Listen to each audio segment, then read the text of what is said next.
तेरी मेरी कहानियाँ से सभी अपडेट पाने के लिए बेल आइकन दबाएं। आज की कहानी है मेरी औकात दिखाते दिखाते तुम अपनी औकात दिखा बैठे। सोनल और राहुल पिछले 5 वर्ष से एक दूसरे से प्यार करते थे। अब समय आ गया था उनके इस प्यार को नाम देने का। आज राहुल के माता पिता सोनल की माताजी से मिलने आए हैं। छोटा मगर साफ सुथरा घर, हर एक वस्तु करीने से सजी हुई, शांत और मृदुभाषी माँ आराधना। सब कुछ उन्हें बहुत अच्छा लगा। सबसे अच्छी बात थी सोनल के संस्कार। कई बार सोनल उनके घर आ चुकी थी और वह उसे बहू स्वीकार कर चुके थे। बस केवल विवाह की औपचारिकता बची थी। सोचा यह भी आज सोनल की माताजी से मिलकर पूरी कर ली जाए।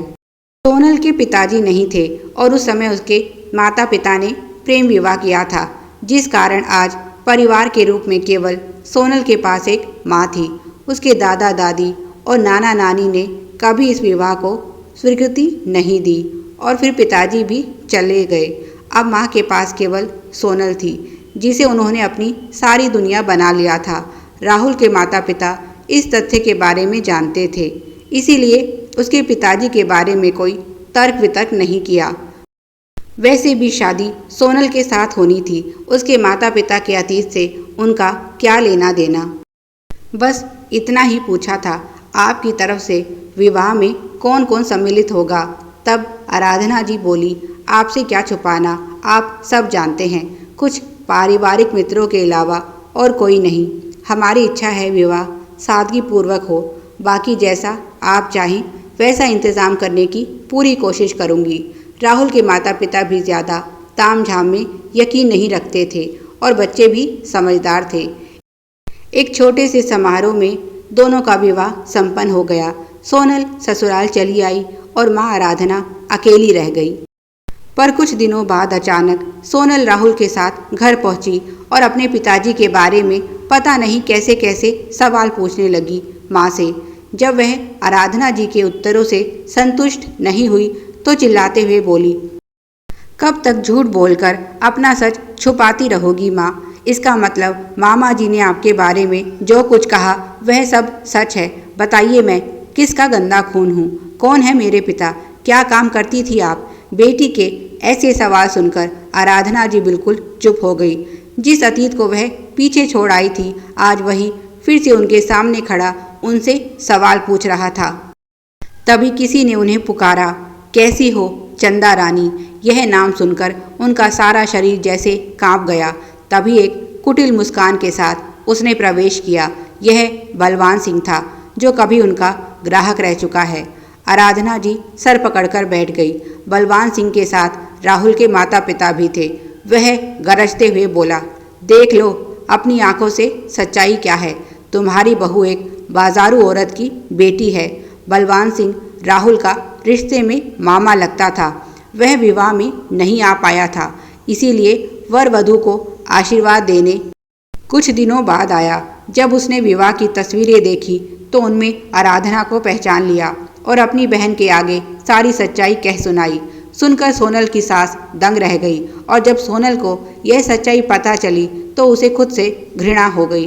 पर फिर भी वह सच माँ के मुंह से सुनना चाहती थी, जानना चाहती थी आखिर कौन है वह और कौन है उसके पिता, और ऐसी क्या मजबूरियाँ थी जो माँ यह काम करने पर विवश हुई। क्योंकि कोई भी भले घर की औरत अपनी मर्जी से तो ऐसा काम नहीं करेगी। अब जब सब कुछ शीशे की तरह साफ था, आराधना जी बोली, बेटा राहुल, मेरी बेटी के बारे में तुम जो अटकलें लगा रहे हो सब गलत है। सच्चाई तो यह है कि मैं सोनल की माँ नहीं। हाँ, मैंने उसे पाला ज़रूर है, पर यकीन मानो मेरे अतीत की काली छाया कभी मैंने सोनल के ऊपर नहीं पड़ने दी। बलवान सिंह बोला, अब यह तुम्हारी बेटी हो चाहे किसी और की, है तो किसी का गंदा खून ही। दीदी, तुम जितनी जल्दी इसे अपने घर से बाहर करोगी उतना ही तुम्हारे लिए अच्छा होगा। आराधना चिल्लाई, बलवान सिंह, मेरी बेटी के बारे में एक भी गलत शब्द बर्दाश्त नहीं करूंगी। उसने बलवान सिंह का कॉलर पकड़ लिया और बोली, तुमने इन लोगों के सामने मेरी सच्चाई तो बता दी, पर अपनी भी तो कुछ सुनाओ। हाँ, मैं चंदा रानी हूँ, पर यह बताओ तुम्हारा क्या संबंध है चंदा रानी से? बड़े शरीफ बने फिरते हो। बताओ इन्हें क्यों आते थे तुम मेरे पास? आराधना जी मुस्कुराई और बोली, मेरी औकात दिखाते दिखाते तुमने अपनी औकात भी दिखा दी। बलवान सिंह, तुम्हारे जैसे ही पुरुष होते हैं जिनके कारण मेरी जैसी लड़कियां इस दलदल में फंसती हैं, और तुम जब मन चाहता है इस दलदल में गोते मारते हो और फिर खुद को पाक साफ भी बताते हो। अगर मेरा चरित्र दागदार है तो तुम्हारा भी कुछ साफ सुथरा नहीं। हम दोनों का संबंध एक ही दुनिया से है, बस फर्क इतना है मैं सामान बेचने वाली थी और तुम खरीदने वाले। तुम्हारे ही जैसों के कारण जो कभी निर्मला थी वह चंदा रानी बन जाती है। राहुल की माँ बोली, हम यहाँ तुम्हारी यह बेकार की बकवास सुनने नहीं आए थे। जो सच जानना था वह जान चुके हैं। अपनी बेटी को अपने पास रखो। हमें नहीं चाहिए ऐसी बहू जिसकी माँ एक छी। मुझे तो कहते हुए भी शर्म आ रही है। आराधना राहुल से बोली, बेटा तुम इन सब की बातों पर यकीन मत करो। सोनल तुम्हारे लायक है और बहुत अच्छे घराने से संबंध रखती है। तुम रुको, अभी मैं तुम्हें इसके माता पिता की तस्वीर दिखाती हूँ। आराधना एक एल्बम लेकर आई जिसमें कुछ लोगों की तस्वीरें थी। उनमें एक महिला के साथ सोनल की तस्वीर भी थी। उसने सभी को तस्वीर दिखाते हुए कहा, यह सोनल की माँ आराधना है और यह रहे इसके पिताजी विजय कुमार। राहुल के पिताजी आगे आए तो विजय कुमार और आराधना की तस्वीर देखकर कुछ सोचने लगे। फिर बोले, अगर तुम आराधना नहीं हो तो कौन हो? मैं निर्मला हूँ, जिसे लोग चंदा रानी के नाम से अधिक जानते हैं। एक बार अपने जीवन से परेशान होकर मैंने इसे खत्म करने की कोशिश की, तब इसी देवी ने मुझे बचाया और अपने घर में शरण दी। सोनल के माता पिता बहुत ही सज्जन थे। इतना ही नहीं, शहर के सबसे बड़े हीरा कारोबारी सोनल के सगे चाचा हैं। राहुल के पिताजी बोले, हाँ याद आया, एक बार मैं भी विजय कुमार से मिल चुका हूँ। और पत्नी से बोले, याद है सुमन, एक बार मैं तुम्हारे लिए सोने की चेन लेकर आया था। उस समय मेरे पास 1500 रुपये कम पड़ रहे थे, तब इसी विजय कुमार ने मेरी सहायता की थी। निर्मला बोली, हाँ विजय कुमार जी एक जौहरी थे, पर एक एक्सीडेंट में सोनल के माता पिता की मृत्यु होने के बाद इसके चाचा के मन में बेईमानी आ गई और उसने सारा कारोबार हथिया लिया। चाचा चाची सोनल का ध्यान भी ठीक से नहीं रखते थे।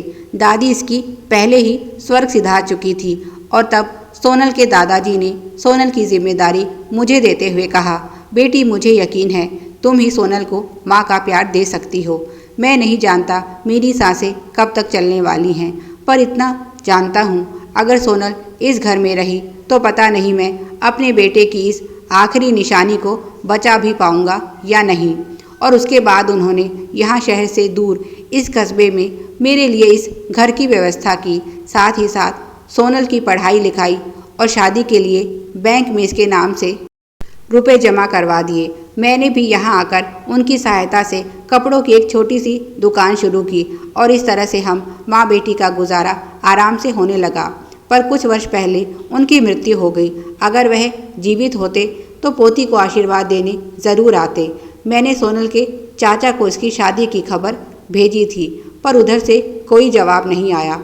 अब आप ही बताइए, क्या मैंने यह सब छुपाकर कोई गलती की है? अगर मैं आपको यह सच बताती तो आपके मन में दुविधा खड़ी हो जाती। हो सकता है आप उस समय भी मेरी बात पर यकीन नहीं करते।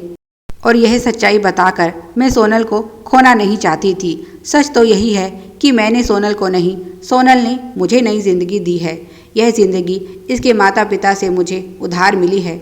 जब मैं सोनल को यहाँ लेकर आई वह केवल 3 वर्ष की थी। उसे अपने अतीत के बारे में कुछ याद नहीं। अब बेटा राहुल तुम ही बताओ, जिस लड़की की माँ ने मुझे नई जिंदगी दी उसे मैं दूसरों के सहारे कैसे छोड़ सकती थी? मुझे आराधना जी का एहसान चुकाना था, इसीलिए मैंने न केवल उनका नाम अपनाया बल्कि उनकी बेटी को भी अपनी बेटी समझकर पाला है। राहुल की माँ बोली, बहुत अच्छी कहानी सुनाई है, पर क्या तुम्हें लगता है फिर से हम तुम्हारी बातों पर विश्वास कर लेंगे? राहुल के पिता ने गंभीर होते हुए कहा, यह कोई कहानी नहीं सुमन, बल्कि सच्चाई है।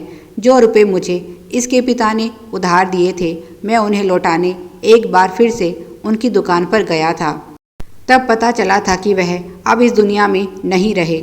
उस समय क्या पता था मुझे कि एक दिन हमारे बीच क्या संबंध बनने वाला है। यह सुनकर सोनल रोते हुए निर्मला के गले लग गई और बोली, माँ मुझे माफ़ कर दो, तुम ही मेरी माँ हो। तुमने बिना किसी रिश्ते के इस अनाथ को माँ का प्यार दिया और मैं बेवकूफ़ पता नहीं गुस्से में तुम्हें क्या क्या कह गई। मुझे माफ़ कर दो माँ। निर्मला बोली, नहीं बेटी, यह गलती तुम्हारी नहीं, मेरे अतीत की है। पर कोई भी लड़की खुशी से यह सब नहीं करती। यह समाज पुरुष की गलतियों को यह कहकर नज़रअंदाज कर देता है कि पुरुष है, जवानी के जोश में बह गया होगा, पर औरत को कभी माफ़ नहीं करता। मेरे पिताजी भी बहुत छोटी अवस्था में मेरे परिवार को बेसहारा छोड़कर चल बसे थे। तब मेरे रिश्ते के चाचा ने शहर में काम दिलाने के बहाने मुझे बेच दिया और इस तरह मैं उस अंधेरी दुनिया में पहुंच गई। निर्मला से चंदा रानी बन गई। निर्मला बोली, बलवान सिंह, किसी पर कीचड़ उछालना बहुत आसान है, पर हाथ बढ़ाकर किसी को कीचड़ से निकालने के लिए हिम्मत चाहिए होती है। आज तुमने सबके सामने अपना चरित्र भी बता दिया। अगर तुम जैसे लोग अंधेरी गलियों में जाना छोड़ दें तो बहुत सी मासूम लड़कियां चंदा रानी बनने से बच सकती हैं। सब कुछ जानकर बलवान सिंह बहुत शर्मिंदा था। निर्मला सच कह रही है।